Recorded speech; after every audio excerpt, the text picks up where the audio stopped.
بسم الله الرحمن الرحيم. وعن ابن مسعود رضي الله تعالى عنه أنه قال قال رسول الله صلى الله عليه وسلم لا تتخذوا الضيعة فترغبوا في الدنيا. رواه الترمذي. صدق الله مولانا العظيم وصدق رسوله النبي الكريم. محبة সাথে সকলে দরুদ শরীফ পড়ি। আল্লাহুম্মা সাল্লি আলা মুহাম্মাদ ওয়া আলা আলি মুহাম্মাদ كما صليت على إبراهيم وعلى آل إبراهيم إنك حميد مجيد. اللهم بارك على محمد وعلى آل محمد كما باركت على إبراهيم وعلى آل إبراهيم إنك حميد مجيد. আলহামদুলিল্লাহ, আল্লাহ তাআলা আমাদেরকে হাদিসের এই মোবারক মজলিসে বসার তৌফিক দিয়েছেন, এজন্য শুকরিয়া আদায় করে বলি আলহামদুলিল্লাহ। আমরা কিতাবুর রিকাক থেকে হাদিস পড়তেছি। গত মজলিসে আমাদের সর্বশেষ যে হাদিসটি ছিল হযরত সাহাল ইবনে সাদ রাদিয়াল্লাহু তাআলা আনহু থেকে বর্ণিত হাদিস, যে নবীজি সাল্লাল্লাহু আলাইহি সাল্লাম ইরশাদ করেছেন, যদি দুনিয়ার দাম আল্লাহ তাআলার কাছে একটা মশার একটা ডানা বরাবর হইতো, তাহলে আল্লাহ তাআলা কোনো কাফের বেঈমানকে এক ডোক পানিও পান করতে দিতেন না। তাহলে বোঝা গেছে আসলে কোন দুনিয়ার কোনো দাম আল্লাহর কাছে নাই,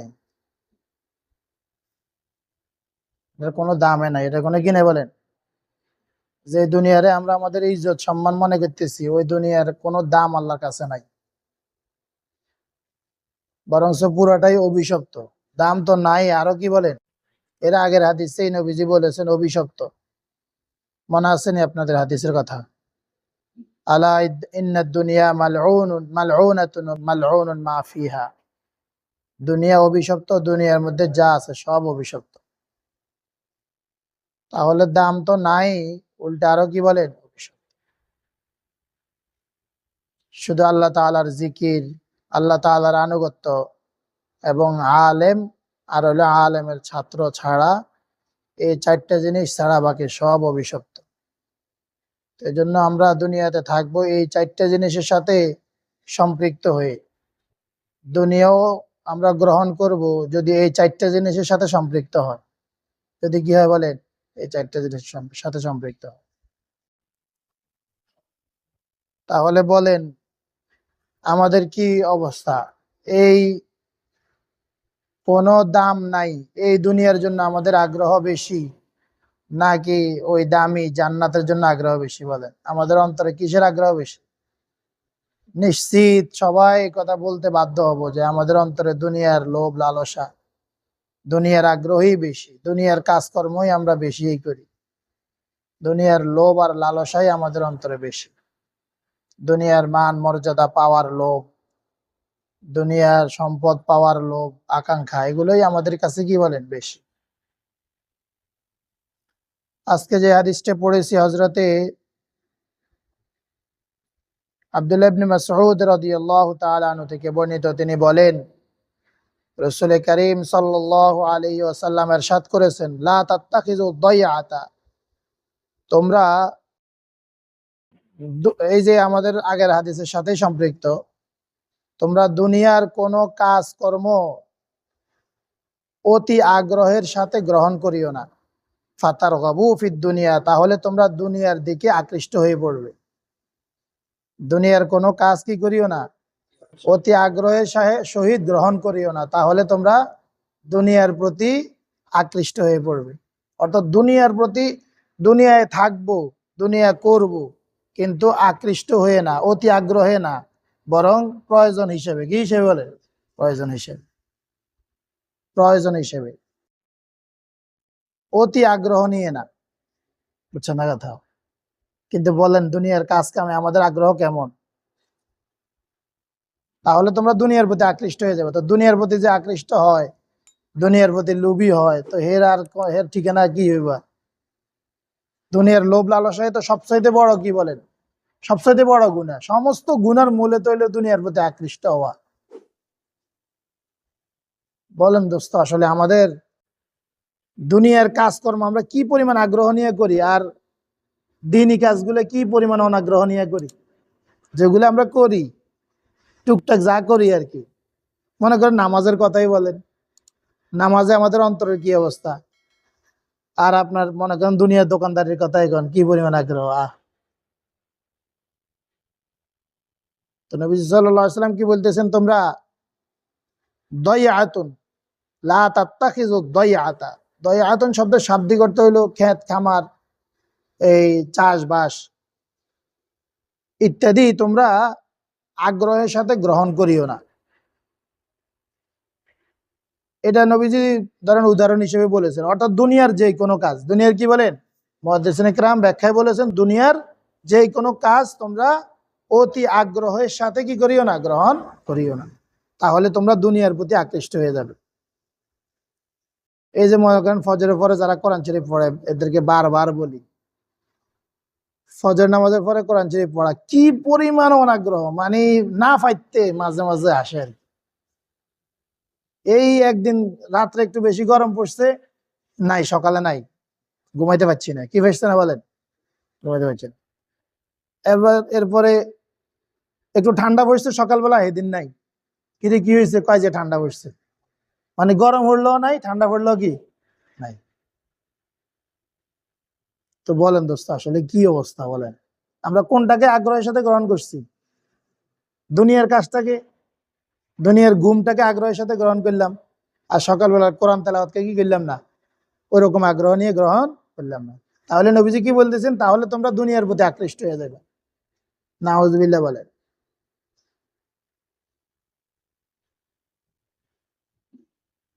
আমরা মনে করেন আমরা গাড়ি চালাই, এখন তো ড্রাইভার, এখন তো কি বলেন, গাড়ির নিজের গাড়ি তো নিজে চালাই, ওই কামরুল ভাইও ড্রাইভার আছে, তো কি পরিমাণ মনোযোগ থাকে বলেন গাড়ি চালাইতে। এর কানা করি মনোযোগ যদি নামাজের মধ্যে থাকতো, বহুত আগে আল্লাহর ওলি হয়ে যেতাম। বাস্তব না বাস্তব বলেন, এর ধারে কাছের মনোযোগও যদি আমাদের কোথায় থাকতো, এক ড্রাইভার গাড়ি চালাইতে যে পরিমাণ আগ্রহ নিয়ে মনোযোগ দিয়ে গাড়ি চালায়, যদি এর শতভাগের এক ভাগও থাকতো কোথায়, নামাজের মধ্যে, তো বহুত আগে আমরা আল্লাহর ওলি হয়ে যেতাম, ফেরেশতারা আমাদের সাথে মুসাফা করত।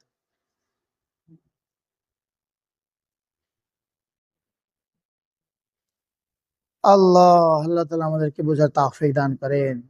তাহলে দেখেন হাদিসের কি সংযোগ, কি মিল। আগের হাদিসে দুনিয়ার দাম বলছেন, আগের হাদিসে কি দুনিয়ার দাম, আর এই হাদিসের মধ্যে এই দুনিয়ার কোনো কাজকে তোমরা কি করিও না, অতি আগ্রহ নিয়ে করিও না, তাহলে তোমরা দুনিয়ার প্রতি আকৃষ্ট হয়ে যাবে। আর দুনিয়ার প্রতি যেটা আকৃষ্ট হয়, তাহলে আসলে কিসের প্রতি আকৃষ্ট হইলে বলে, মালউন, অভিশপ্ত জিনিসের প্রতি তো আকৃষ্ট হইল সে। কলেজের এক কর্মকর্তার বাসায় গেছি, এখানেই আপনার অশোকতলা, যে আলিশান মানে আপনার ফ্ল্যাট, সামনের রুমের থেকে ভিতরের দিকে যাওয়ার দেয়াল না, দেয়াল নাই, এটা হলো পুরোটা ফার্নিচার, পুরোটা কি, পুরোটা মানে কাঠ, কাঠ দিয়ে করছে আর কি, এটা শোকেস বানাইছে, আর এরপরে মানে খুব কারুকাজ দিয়ে। তো আমি ঢুকেই করতেছি, আরে আপনি তো ভাই কবরে যেতে বহুত কষ্ট হইব, খবরে যেতে কি হইব কন, বহুত কষ্ট হইব আমি, কারণ যেই খাটানি খাসছেন আপনি এটার জন্য, আপনার এই ঘরের জন্য আপনি কি যেই কষ্টটা করছেন, কবরে তো ভাই আমরা এত সহজে যেতে পারতেন না। এই দুনিয়াদাররা কবরে যাইতে, মৃত্যু এতটা কষ্ট কেন, কারণ কি পরিমাণ কষ্ট করছে দুনিয়ার জন্য, মৃত্যুর পরের জন্য কষ্ট বেশি করছে না দুনিয়ার জন্য কষ্ট বেশি করছে বলেন, যার কারণে এখন দুনিয়া ছেড়ে আখিরাতে যাইতে কষ্ট বেশি বেশি লাগে। কিন্তু বিপরীতে আল্লাহ ওয়ালারা যারা আখিরাতের জন্য কষ্ট বেশি করছে, এরা আখিরাতে যেতে একদম সহজ। সুবহানাল্লাহ বলেন, কেমন সহজ, আল্লাহ নবী সাল্লাল্লাহু আলাইহি ওয়াসাল্লাম উদাহরণ দিয়েছেন, যেরকম বাচ্চা মায়ের কোলে দুধ পান করতে করতে ঘুমায়া পড়ে, ঠিক আল্লাহর ওলিরা এইভাবেই মানে মৃত্যুর সময় এইভাবেই ঘুমায়া পড়ে। সুবহানাল্লাহ বলেন।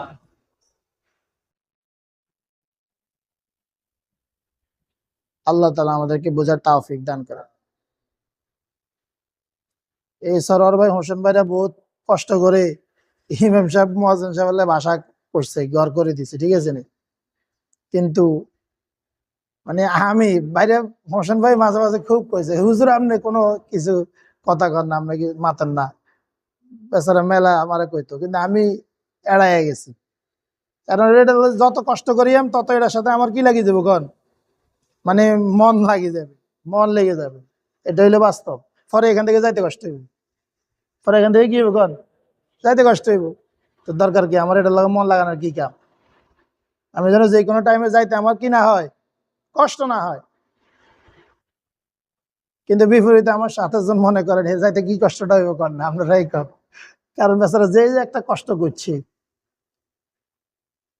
এটা হইলো বাস্তব কথা ভাই। দুনিয়ার জন্য যার কষ্ট যেই পরিমাণ হবে, তো পরকালে যাইতে তার কষ্ট সেই পরিমাণ হবে। আর আখরাতের জন্য কষ্ট বেশি হবে, তাহলে বাস আখরাতে সে আরামে আখরাতে যেতে পারবে, কারণ আখরাতের জন্য কষ্ট, আখরাতের জন্য। এই জন্য কি করা বলেন, কষ্ট বেশি করা কিসের জন্য? আখরাতের জন্য। তাহলে আখরাতে যাওয়া আমার জন্য সহজ হয়ে যাবে, কারণ ওটার জন্য আমি বহুত কষ্ট করছি। কখন গিয়ে ওটা পাবো সেই আকাঙ্ক্ষাই তো আমার দিলের মধ্যে আছে। সুবহানাল্লাহ। তো এই জন্যই নবী সাল্লাল্লাহু আলাইহি সাল্লাম বলতেছেন, খবরদার দুনিয়ার কাজ, আমরা দুনিয়ার কাজ গ্রহণ করব প্রয়োজন সারার জন্য। কি করার জন্য? প্রয়োজন সারার জন্য যাব। এখানে মন দেওয়ার জন্য দেওয়া যাবে না, এটার সাথে কি দেওয়া যাবে না? মন দেওয়া যাবে না। মন তো থাকবে আখেরাতে। মন থাকবে কোথায় বলেন? আখেরাতে। মন তো আমার লাগা থাকবে আল্লাহর সাথে। যদি এগুলো দুনিয়ার প্রতি আগ্রহ বেশি হয়, যদি এগুলোর সাথে আমি আগ্রহের সাথে এগুলো গ্রহণ করি, তাহলে দুনিয়ার প্রতি আকৃষ্টটা তো বেড়ে যাবে। আর এটাই তো আমার সমস্ত অন্যায়ের মূলে তো হইলো দুনিয়ার প্রতি আকৃষ্ট, দুনিয়ার লোভ লালসা।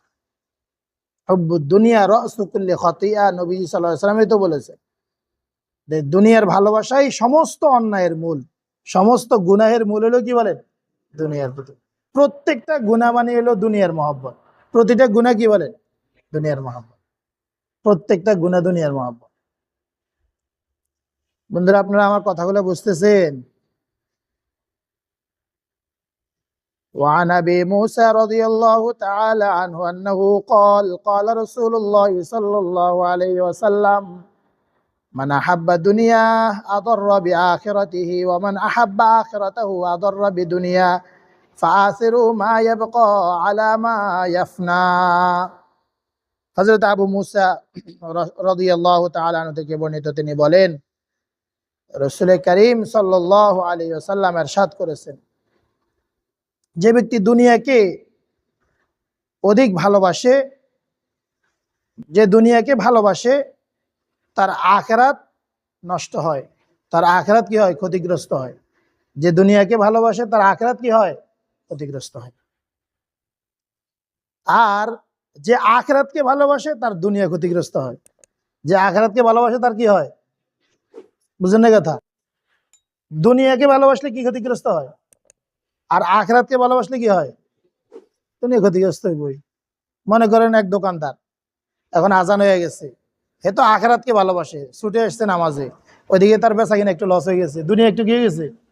একটু লস হয়ে গেছে। কাস্টমার কতগুলো আয়তো এই সময়, কিন্তু হে তো আখিরাতকে ভালোবাসে চলে এসে, তাহলে তার দুনিয়া কিছু কি হয়ে গেছে? আবার দুনিয়াকে ভালোবাসছে, নামাজে না এসে, তাহলে কি হয়ে গেছে?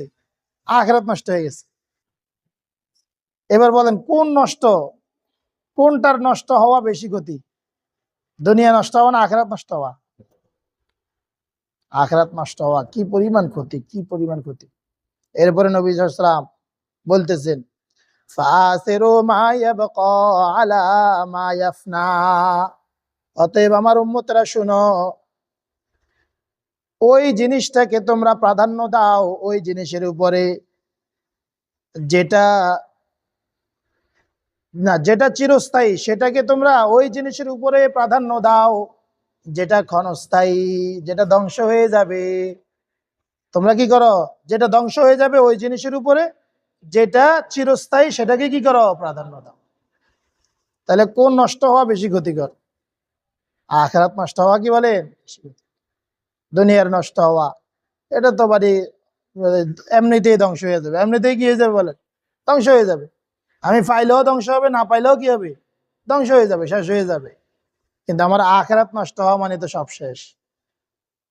তো নবীজি সাল্লাল্লাহু আলাইহি ওয়াসাল্লাম আবার বলতেছেন, এই কথা এতটুকু বললেই তো হইতো, আমরা এখান থেকে তো এটাই বুঝতাম। অতএব আমাদের যেন কি না নষ্ট না হয়, আখিরাত নষ্ট না হয়, আমাদের যেন এই দুনিয়ার উপরে যেন আখিরাতকে আমরা প্রাধান্য দিয়ে থাকি। এরপরে নবীজি আবার ভেঙ্গে বলে দিতেছেন, ফাসিরু আলা মা ইয়াফনা, ফাসিরু মা ইয়াবকা আলা মা ইয়াফনা।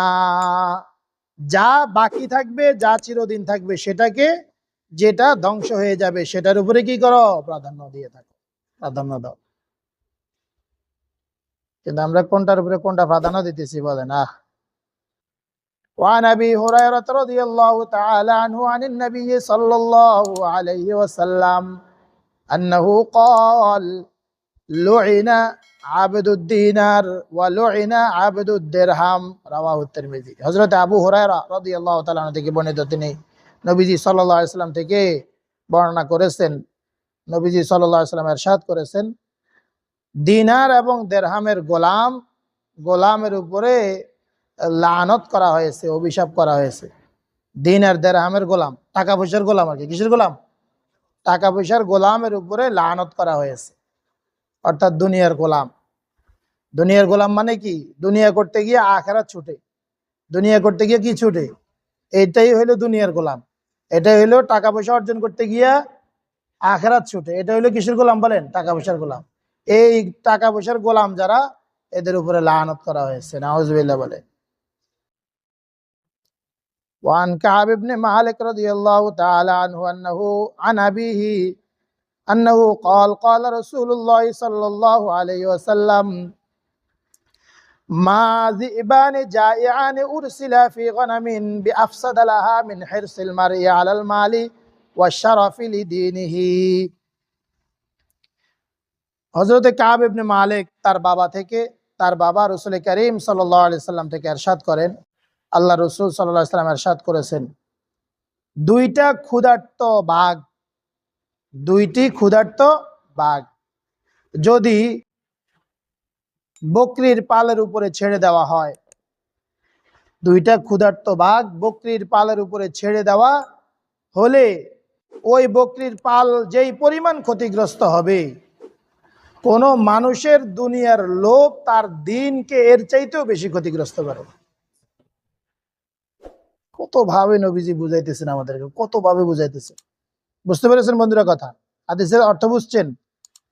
দুইটা ক্ষুধার্ত বাঘের বকরির পালে ছাড়ে দিলে অবস্থা কি হইব? এর যতক্ষণ খিদে মিটবো না মিটবো ততক্ষণ চালাইবো। তো কি পরিমাণ ওই বকরির পালের কি হবে? ক্ষতি হবে। আল্লাহ রাসূল সাল্লাল্লাহু আলাইহি সাল্লাম বলেন, মালের উপরে লোভ, কারো কিসের উপরে লোভ? মালের উপরে লোভ এবং মর্যাদার লোভ। এবং কিসের লোভ? মর্যাদা, পদমর্যাদা। মালের মহাব্বত আর হলো কিসের মহাব্বত? মর্যাদার মহাব্বত, পদের মহাব্বত। এই দুইটা জিনিস একজন মানুষের দিনকে এর চাইতেও বেশি ক্ষতিগ্রস্ত করে। কিসের চাইতে? ক্ষুধার্ত বাঘ বকরির পালের জন্য যেই পরিমাণ, বকরির পালকে যে পরিমাণ ক্ষতিগ্রস্ত করে, এই দুইটা জিনিসের লোভ, মালের লোভ আর কিসের লোভ? পদের লোভ। এই দুইটা জিনিসের লোভ মানুষের দিনকে, মানুষের দিনদারিকে এর চাইতেও বেশি কি করে? ক্ষতিগ্রস্ত করে। আল্লাহ তাআলা আমাদেরকে বুঝার তৌফিক দান করেন। আল্লাহ আমাদেরকে হেফাজত করেন। আল্লাহ। ওয়ান খাব্বাবিন আর রাসূলিল্লাহ সাল্লাল্লাহু আলাইহি ওয়াসাল্লাম قال ما أنفق مؤمن من نفقة إلا أجر فيها إلا نفقته في هذا التراب। হযরত খাব্বাব রাদিয়াল্লাহু আনহু থেকে বর্ণিত, রাসূল করিম সাল্লাল্লাহু আলাইহি ওয়াসাল্লাম ইরশাদ করেন, মুমিন যা কিছু খরচ করে সব কিছুর বিনিময়ে তাকে বিনিময় দেওয়া হয়। কারণ মুমিন কোনো অবৈধ খাতে কি করবে না? খরচ করবে না, এটাই স্বাভাবিক। এই জন্য মুমিনের যত খরচ আছে, এমনকি নিজের পরিবার পরিজনের জন্য খরচ, এটাও সওয়াব, এটাও কি বলেন? সওয়াব। তো মুমিন যত খরচ করে সব কিছুর বিনিময়ে তাকে কি দেওয়া হয়? আজর দেওয়া হয়। একটা জিনিস ছাড়া, ইল্লা নাফাকাতাহু ফি হাযা তুরাব, এই মাটির মধ্যে যেটা খরচ করে সেটা ছাড়া। কিসে খরচ করে? মাটিতে যেটা খরচ করে সেটা ছাড়া, অর্থাৎ ফাইলিং এ যেটা খরচ করে এটা ছাড়া। কিসের মধ্যে কর? কথা কর না ভাইয়া, ফাইলিং। নবীজি ইসলামের জমানায় ফাইলিং আসিল নি? আসিল না। কিন্তু সুবহানাল্লাহ কইবেন না, এই হাদিসের অর্থ হলো কি বলেন, বিল্ডিং বানাইতে মাটির নিচে যেটা ঢুকায়, তাহলে মানে পুরো বিল্ডিং এর পিছনে যা খরচ করে। তবে ওই পরে হাদিসের মধ্যে আছে মানুষ একান্ত প্রয়োজনে যে ঘর করে, হাদিসের ব্যাখ্যায় আছে কি আছে, একান্ত প্রয়োজনে যেটা মানুষ ঘর বানায় সেটা ভিন্ন কথা। তাহলে আমাদের ফাইলিং এর কি অবস্থা কর? তো নবী কি বলতেছেন, মুমিনে যা কিছু খরচ করে সবকিছুর বিনিময়ে তাকে কি দেওয়া হয়? পুরস্কার দেওয়া হয়, সওয়াব দেওয়া হয়, শুধু এই মাটির মধ্যে যেটা খরচ করে সেটা ছাড়া। মানে এই ফাইলিং এর ফাউন্ডেশনে যেটা কি করে, এটা মানুষ কিন্তু দুনিয়াতে আফসোস করে, দুনিয়াতে মানুষ কি করে? আফসোস করে। মানে করে ঠিক আছে ফাইলিং, কিন্তু আরে কতগুলো টাকা ভাই মাটির তলে ঢুকাইছি, পরে কি করে না বলেন, মাটির তলেই গেছে কত টাকা। নবী সাল্লাল্লাহু আলাইহি ওয়াসাল্লাম বলছেন এই মাটির ভিতরে যা ঢুকাইছে সবটাই তার আফসোসের কারণ হবে। তো দুনিয়াতে মানুষ ডাইরেক্ট আফসোস করে, আর পরকালে আফসোসের কারণ যে কেমনে হইবে এটা তো আল্লাহ জানে। আল্লাহ। وعن انس رضي الله تعالى عنه انه قال قال رسول الله صلى الله عليه وسلم النفقة كلها في سبيل الله الا البناء فلا خير فيه। নবী সাল্লাল্লাহু আলাইহি ওয়াসাল্লাম বলেন, খরচ করা, মুমিনের খরচ করা সবটাই আল্লাহর রাস্তায় খরচ করার শামিল। মুমিনে যা কিছু খরচ করে সব কি আল্লাহর পথে ব্যয় করার অন্তর্ভুক্ত। ইল্লাল বেনা, বিল্ডিং এর কাজে খরচ করা, যে খরচ করে এটা ছাড়া, বিল্ডিং বানানোর কাজে যেটা কি করে খরচ করে সেটা ছাড়া। ফালা খায়রা ফি, এই বিল্ডিং এর মধ্যে কোনো কল্যাণ নাই, বিল্ডিং এর মধ্যে কোনো কি নাই। কতটা ভেঙে ভেঙে নবীজি বলেছেন, এই বিল্ডিং এর মধ্যে কোনো কি নাই বলেন, কল্যাণ নাই। তবে হ্যাঁ, মুহাদ্দিসিন ইকরাম আমাদের জন্য বলেছেন যে একান্ত প্রয়োজন ছাড়া মানুষ যেটা করে, এই হাদিসের উদ্দেশ্য হলো সেগুলো। হাদিসের উদ্দেশ্য কি বলেন, সেগুলো যেগুলো কি হয় বলেন, প্রয়োজন ছাড়া হয়, যেগুলো প্রয়োজনের অতিরিক্ত হয়, প্রয়োজনের কি হয় বলেন, অতিরিক্ত হয়। وعنه أن رسول الله صلى الله عليه وسلم خرج يوما ونحن معه فرأى قبة مشرفة فقال ما هذه؟ قال أصحابه هذه لفلان رجل من الأنصار، فسكت وحملها في نفسه حتى لما جاء صاحبها فسلم عليه في الناس فأعرض عنه. صنع ذلك مرارا حتى عرف الرجل الغضب فيه والإعراض عنه، فشكى ذلك إلى أصحابه وقال والله إني لأنكر رسول الله صلى الله عليه وسلم.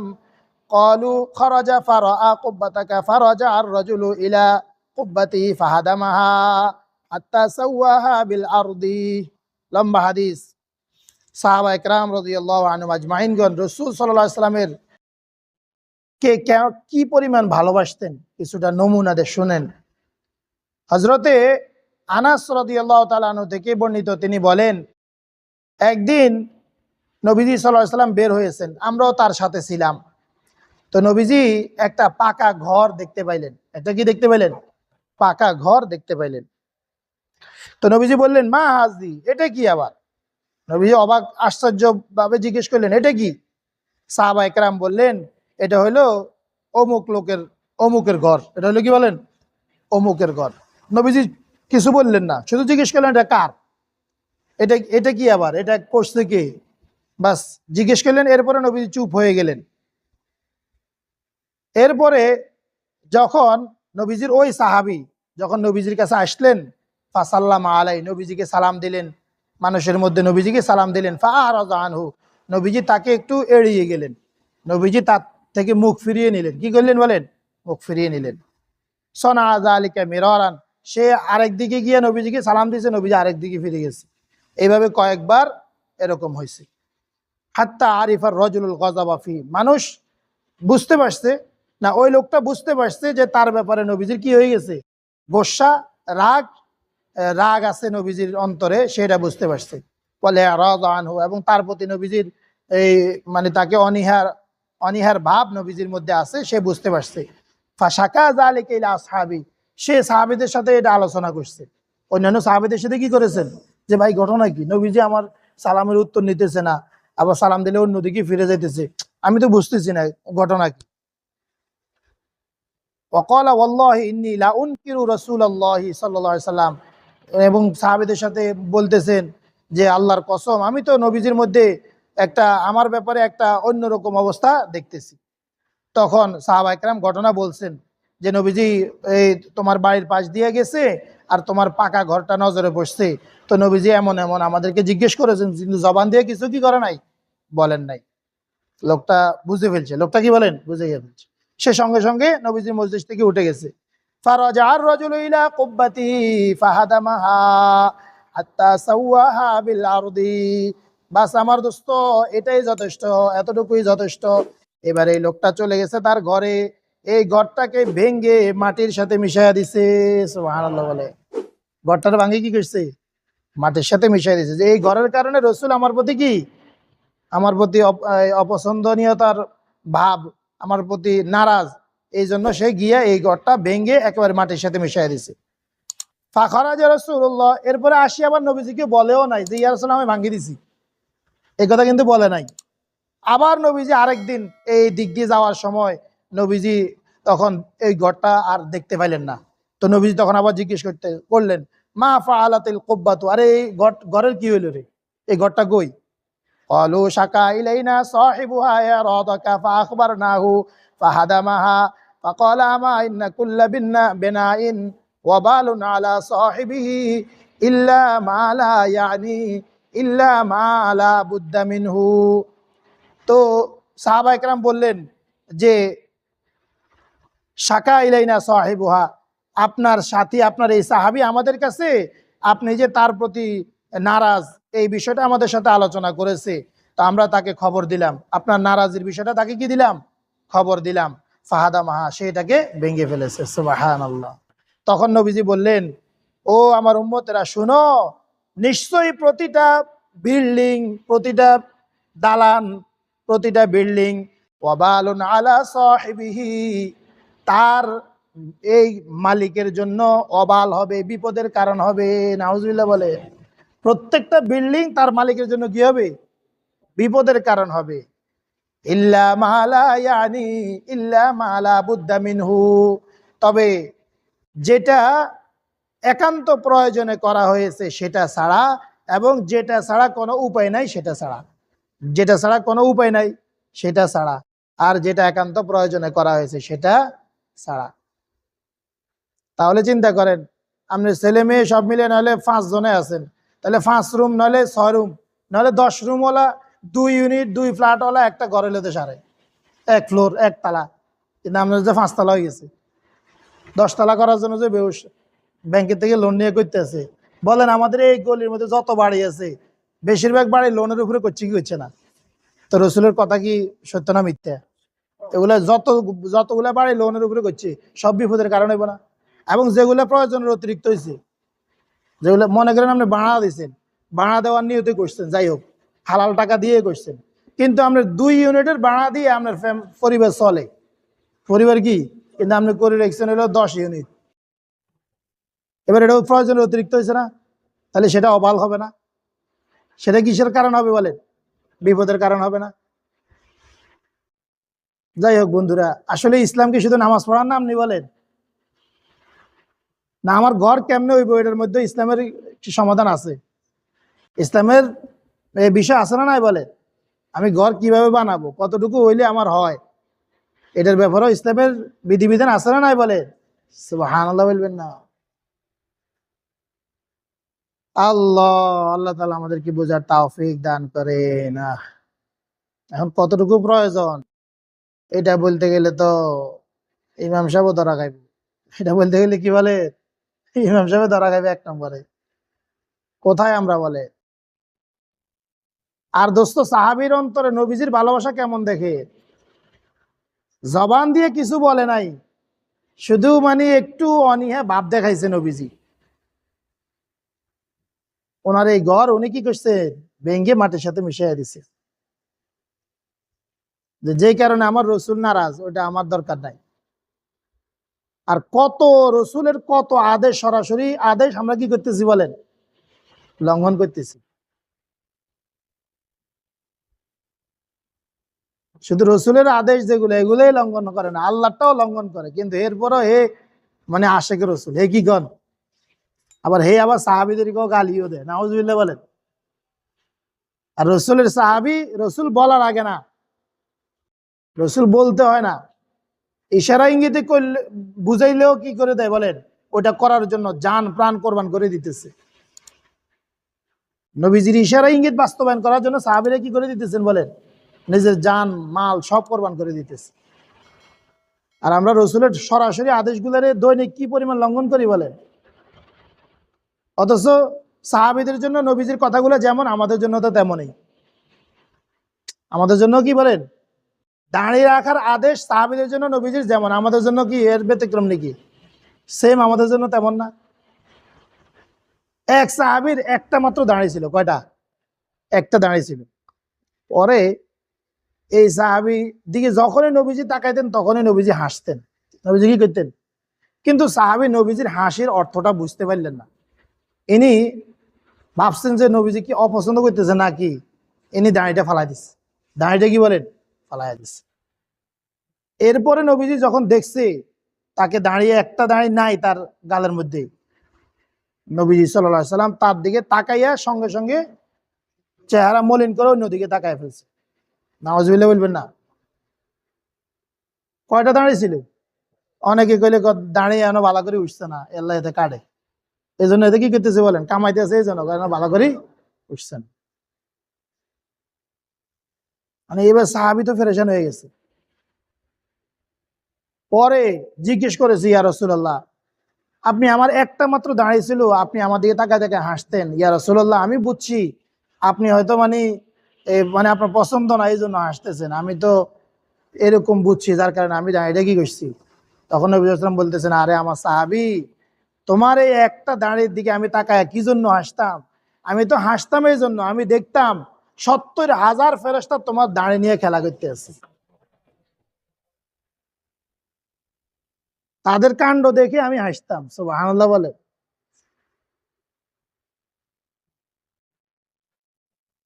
সে দাঁড়ি রাখার আদেশ সাহাবীদের জন্য যেমন, আমাদের জন্য তেমন কিনা বলেন। রসুলের ইশারা ইঙ্গিতে সাহাবীরা জান প্রাণ কোরবান করে দিতেছেন, আর আমি ডাইরেক্ট আদেশগুলাও কি করতেছি বলেন, লঙ্ঘন করতেছি। কেমনে হইব বলেন? আমি মান ওয়ামান হাযার রাজুলুল্লাযী বুইসা ফীকুম, কবরে যখন ৩ নম্বরে এই প্রশ্নটা করা হবে, এই লোকটাকে চিনো যাকে তোমাদের মাঝে পাঠানো হয়েছে, উত্তরটা কেমনে দিব কোন? সাহাবী রসুলকে কি পরিমাণ ভালোবাসতেন বলেন। এই জন্য বন্ধুরা, আসলে ইসলামকে আমরা যেমন গতানুগতিক মানতেছি, গতানুগতিক মনে করতেছি, ইসলাম কিন্তু এমন না। রসুলের উম্মত হিসেবে নিজেরা যেমনে ইচ্ছে এমনি চলতেছি, আসলে এটা রসুলের উম্মতের পরিচয়। রসুলের উম্মত খুব হুঁশ করে চলতে হবে। মুসলমান খুব হুঁশ করে কি করতে হবে বলে, আমার জীবনের প্রতিটা পদে পদে ইসলামের বিধিবিধান আছে না নাই, রসুলের দিক নির্দেশনা আছে না নাই, আল্লাহ তাআলার হুকুম আছে না নাই, প্রতিটা অনুফরমানো দিক নির্দেশনা আছে। কিন্তু আমাদের জীবন কিভাবে চলতেছে বলে। এই জন্যই যখন নবীজি সাল্লাল্লাহু আলাইহি সাল্লাম মানে মক্কা বিজয়ের আগে যখন ওমরা আদায় করতে গেছিলেন ১৪০০ সাহাবী নিয়ে, ওমরা আদায় করতে গেছেন, আর কাফেররা বাধা দিছিল। কাফেররা কি দিছে? বাধা দিছিল। পরে তারা বাধা দেওয়ার পরে নবীজি তো এই অবস্থান করছেন মক্কার বাহিরে, তো তারা ৩ জনের প্রতিনিধি পাঠাইছে, যে অবস্থা একটু দেখে আসো। নবীজির কাছে ৩ জনকে কি প্রতিনিধি হিসেবে পাঠাইছে। তো তারা আসার পরে, তারা এসে অবস্থা দেখার পরে জাতির কাছে গিয়ে মন্তব্য করছে, কয় রে আগুন লইয়া খেলিস না রে। সুবহানাল্লাহ বলবেন না। কি লইয়া খেলিস না? আগুন নিয়ে খেলিস না। এই কাফেররা, তারা তো কাফের।